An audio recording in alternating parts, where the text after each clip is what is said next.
fogo, gelo ou raio não devem a harmonia perturbar, para que esses titãs não provoquem a destruição do mundo que a luta encerra. Embora o grande guardião da água vá se levantar para a luta sufocar, somente a sua música falhará, e assim virará cinzas a terra. Ó escolhido, tuas mãos os três juntos devem guiar. Os seus tesouros combinados domam a fera do mar. Em nossas jornadas pelas vastas regiões de Pokémon, sempre nos encontramos com criaturas que se destacam das demais. Espécimes raros e poderosos que geralmente só encontramos um por versão. Esses são conhecidos como lendários. E partindo desse nome, vem uma curiosidade. Como surgem os lendários? E aí, Dutra aqui, seja bem-vindo ao Papo Monstro. Desde muitos séculos, o folclore e lendas são passados para nós. Seja pela forma oral ou por escrita, essas histórias possuem um poder cativante. Elas aguçam a nossa imaginação e nos fazem enxergar as coisas com um olhar diferente. É como olhar para as ruínas e conseguir ver o que aconteceu ali há muito tempo, seja isso verdade ou não. Muito do folclore de nosso mundo, muito das lendas são enriquecidas com eventos grandiosos, exagerados, místicos, de modo que aquilo se torne interessante. No mundo dos Pokémon, as coisas não são tão diferentes do nosso mundo. Claro, temos criaturas fantásticas por toda parte, com habilidades sobre-humanas, mas há muito sobre eles que não é correto. Acho que vai ser bem simples de explicar essa ideia se analisarmos a Pokédex, por exemplo. Quantas entradas absurdas a gente não vê ali? Partindo da ideia de que temos vários pesquisadores e que eles estão sempre adicionando informações às Pokédex, e elas podem ser imprecisas, porque sim, não é explícito, mas eles são pessoas, não é muito diferente do nosso mundo, onde alguns cientistas dizem que, por exemplo, leite faz mal e que outros dizem que não faz mal algum. E se ainda assim eles são cientistas que estudaram e estudam o que falam, imagine as pessoas comuns desse mundo. O que elas de fato sabem? O que não foi perdido ou alterado com o passar dos anos? Mas sabe o que de fato tá certo?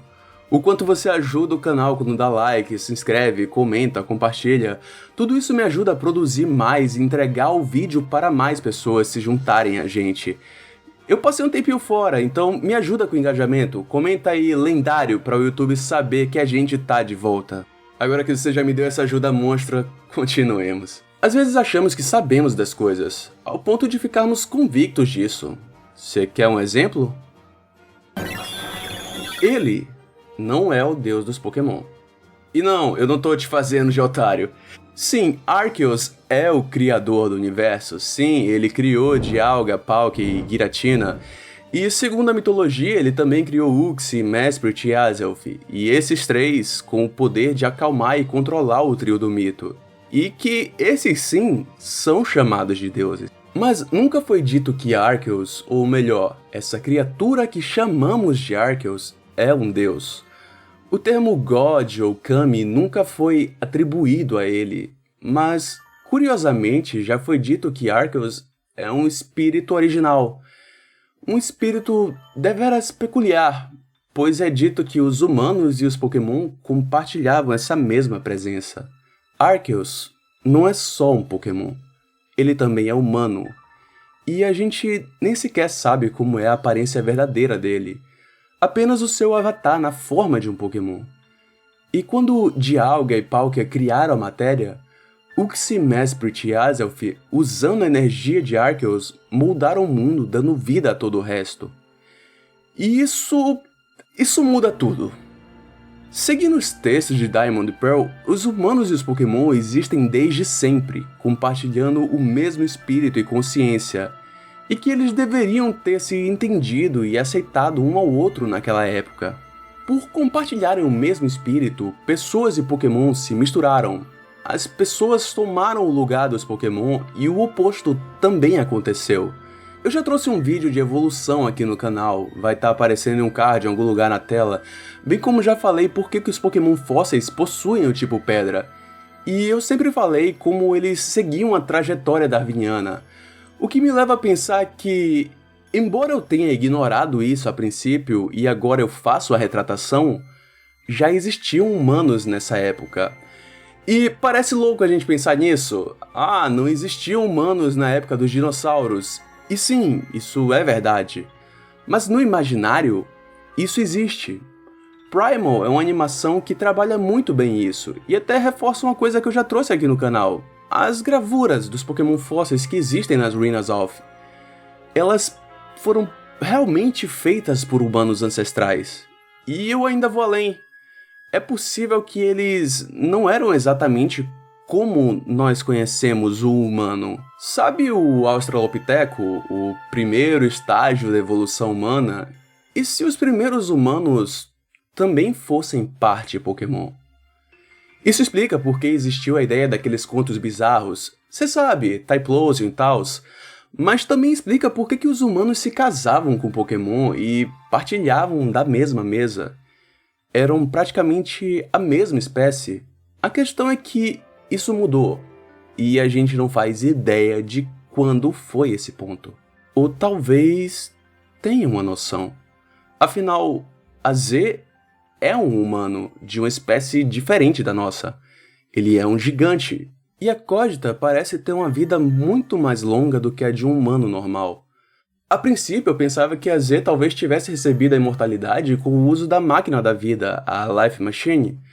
Mas pode ser que não. Talvez os humanos mais ligados com realezas nos tempos antigos fossem herdeiros desses humano-Pokémon, tendo poderes especiais, vidas mais longas e a habilidade de ouvir a voz dos Pokémon. O próprio N pode ser um herdeiro desses seres. Dizem que ele pode até virar um Zoroark, mas eu nem vou entrar nessa linha de raciocínio para não perder o foco. Quando jogamos Pokémon Legends Arceus, temos a sensação de que a história tá começando ali.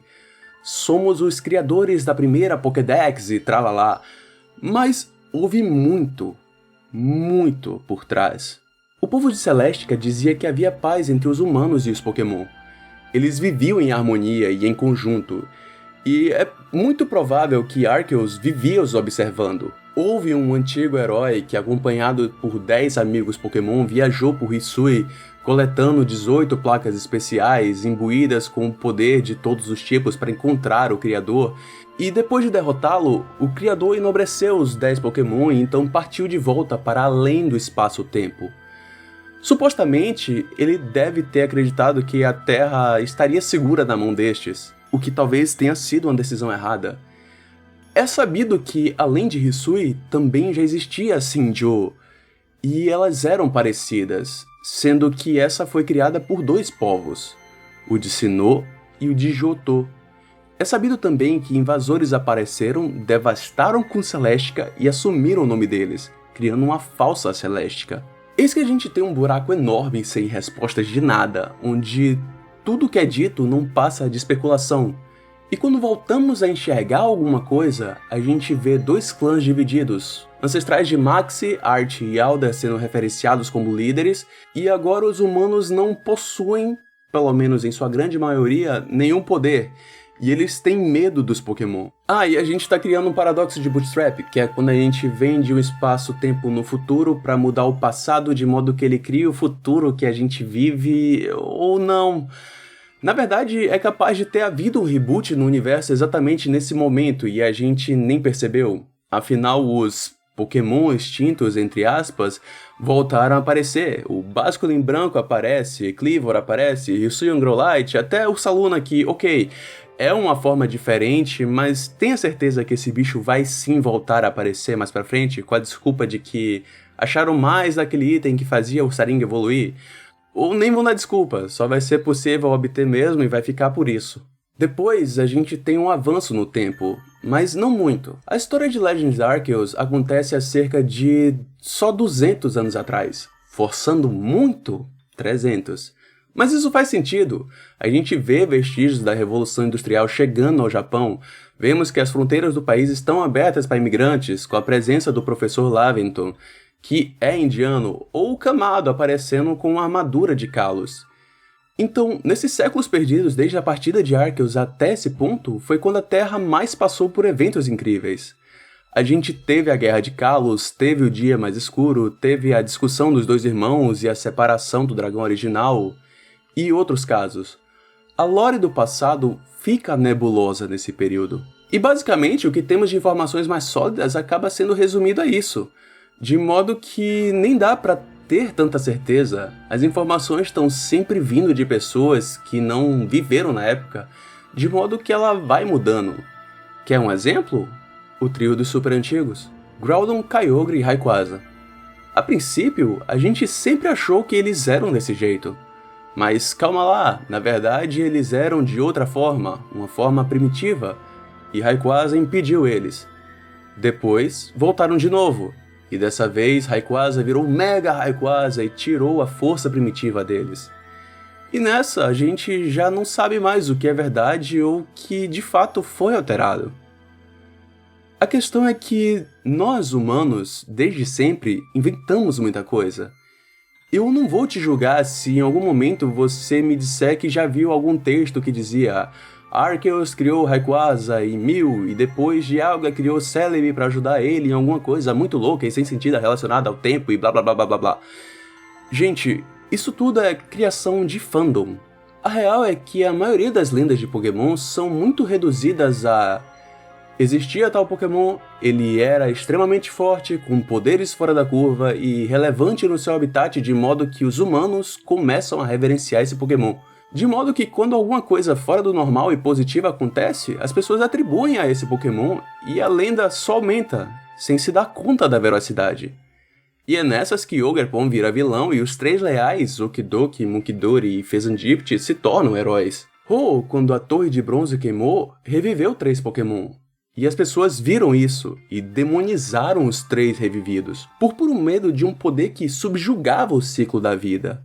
Sendo que esses Pokémon nada tinham feito, eles só estavam vivos de novo. Meio que os Pokémon lendários são só Pokémon. O próprio Arcanine, um Pokémon comum, recebe esse título de Pokémon lendário, talvez porque ele foi relevante em algum momento para certas pessoas. E é nessas que o Arceus talvez nem seja de fato um Pokémon tão divino. Ele só é extremamente poderoso, conseguindo criar Pokémon que manipulam a realidade. E eu sei, a gente teve Legends Arceus, com ele aparecendo e falando com a gente, mas os feitos deles da criação do mundo, da forma como tudo aconteceu, são contados pelos humanos, e não por ele. Os humanos criam os Pokémon lendários, e nessas, o antepassado e o herdeiro de um Cyclista, só porque ficaram muito fortes, viram lendários de capa. Então, da próxima vez que você ver um Pokémon lendário, saiba que ele provavelmente só é um Pokémon mesmo, e que às vezes a gente só tá entendendo as coisas de um ponto de vista errado. Como quando a gente diz que o Charizard não é um dragão, sendo que ele claramente é, mas você pode conferir essa história clicando na tela que vai aparecer aqui agora. No mais, não esquece do like, comentar lendário e... valeu!